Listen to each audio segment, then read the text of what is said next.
Hello and welcome to some more Star Citizen news, this time for the week ending the 19th of February. We take all the official Star Citizen shows and info and Falcon Punch it straight into your face sockets for easy consumption. 2.6.1 is now out to the live servers. It's out.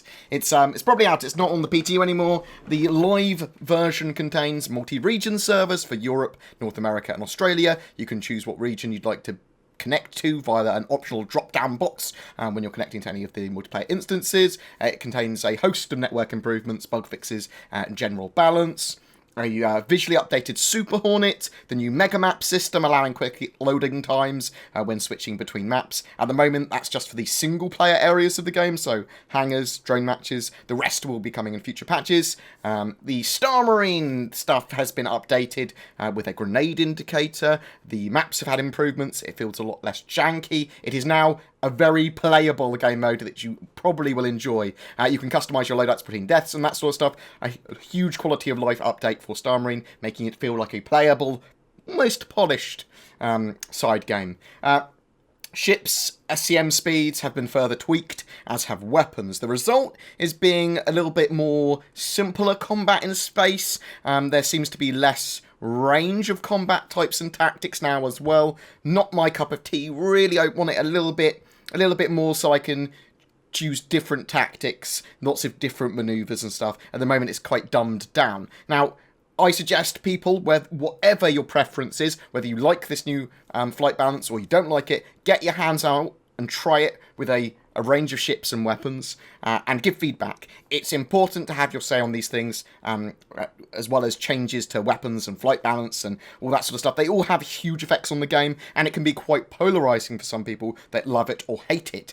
So get your opinion across. But remember the 3 C's that I've just made up. Be civil, be concise, and be constructive, if possible.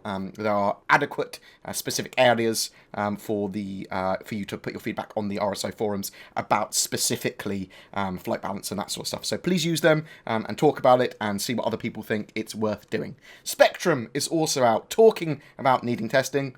Spectrum, the new communication platform, has been released in its first live iteration. It's pretty simple at the moment. It's got forums, chat, messaging, and it works on mobile and desktop. But it will eventually be integrated into the game and have voice over IP and loads of other functionality as well. It's going to be an all-in-one communication solution for Star Citizen. Check that out at robertspaceindustriescom/spectrum. Start using it today. It is reasonably good. It's a reskinned Discord for me. I quite like it. It's okay. Newsletter stuff. So the newsletter confirms that the next patch will be 2.6.2 still.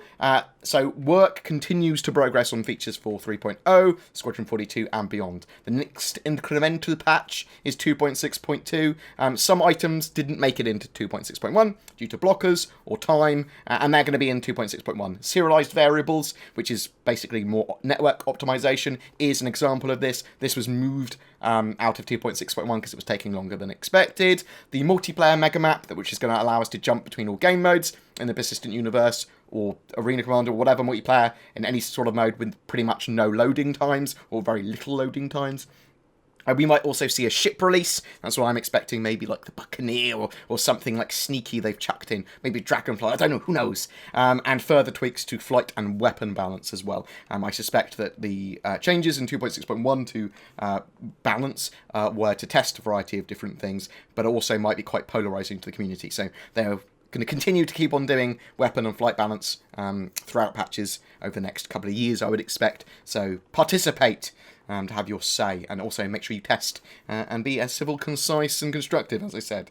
Sneaky peekies! So, in this week's newsletter, we saw the Gemini S71, which is a well-balanced ballistic assault rifle that features an integrated sight.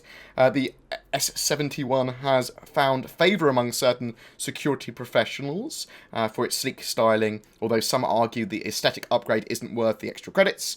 We also saw at the end of ATV, I know I'm saying it now rather than in a more ATV section later, we saw the Misc Prospector. This is the mining ship, the little one, and it is very cool looking. We saw it kind of landed on a planet mining, as well as its internal lighting for normal and combat modes.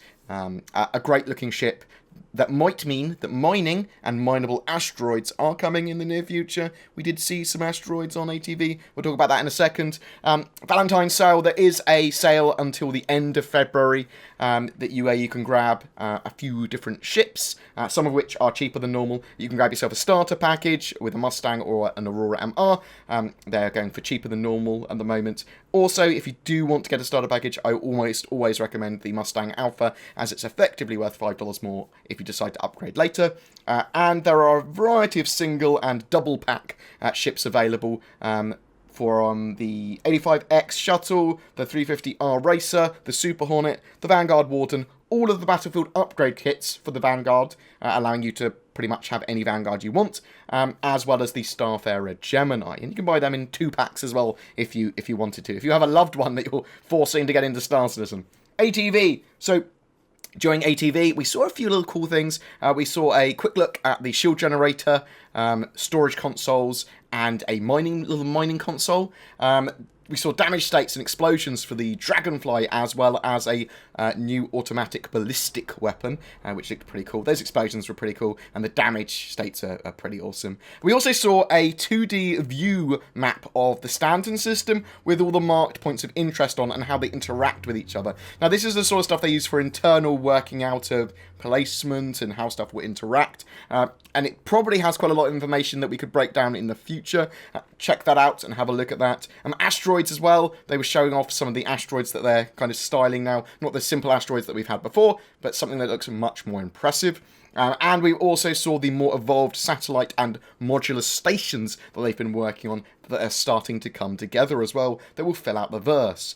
There are 2 featurettes too. There was one on the Super Hornet's development history and its new visual update, as well as another one on multi-region servers, networking, and AWS, the Amazon Web Services. Check that out if you're interested, and for those of you interested about the servers, they currently run at 30 tick. I keep on getting questions about that for people asking how many ticks the servers are. They're 30. Happy hour as well. So we had senior writer Will Wisbaum, I'm really bad with names, and Clifford, aka Miku, as a streamer and personality on there as well. I'm very, very good friends with Clifford. He is a good chap. But we didn't really get to know too much in the way of tangible information. I suppose this was more lore-based. The Xi'an, when it comes to food, have an alien taste, obviously, because they're aliens, and favour texture over flavour. Some of their food is almost inedible to humans. Some of the lore-based ships and stories might appear in the game, like the Artemis, for us to find, learn, and discover, and all that sort of jazz in the verse. They're still kind of working out how much a player can affect the universe. And in fact, I still think they're literally writing design documents and working it out on a technical standpoint as well. They want to have it so that people will get to know you and affect you by your reputation, whether that be mission givers, NPCs, and that sort of stuff. But having it go on a larger scale where people that might know your name that haven't met you starts to get complicated, and they're still, again, working exactly those mechanics out. Will you be known by name by people? Will you be known by a larger reputation? We'll have to wait and see. The next concept ship is the Hurricane, and that will go on sale next Friday. So that is Friday. Let me bring up my dating jig. That is Friday the 24th of February for the next concept sale. As soon as we have any prices or more info on that Hurricane, I will give us a quick update. I am still suspecting that it is a older heavy fighter, but again, we'll have to wait and see. And that was kind of it for this week's news. We have a lot coming over the next few days. Full analysis of the 2.6.1 patch, some gameplay, tutorials, my trip to Foundry 42 UK, question and answer stuff, a breakdown of the PC Gamer Weekender. I believe they are doing the questions and answer session on Sunday.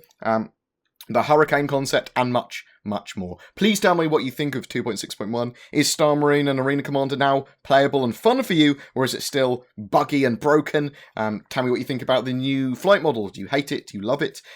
What would you improve? That sort of stuff. Tell me what you think, and I appreciate your comments, because they really genuinely help me go for my next videos. I work out what I'm going to do, and what videos I'm going to put out, and what I'm going to kind of research based on your comments and feedback, and it is very much appreciated. Also, you can win an Avenger Titan during the month of February just by commenting on any of our Star Citizen content. So comment today. Don't forget to like and subscribe as well, guys. It really does help me, and I will see you in the verse.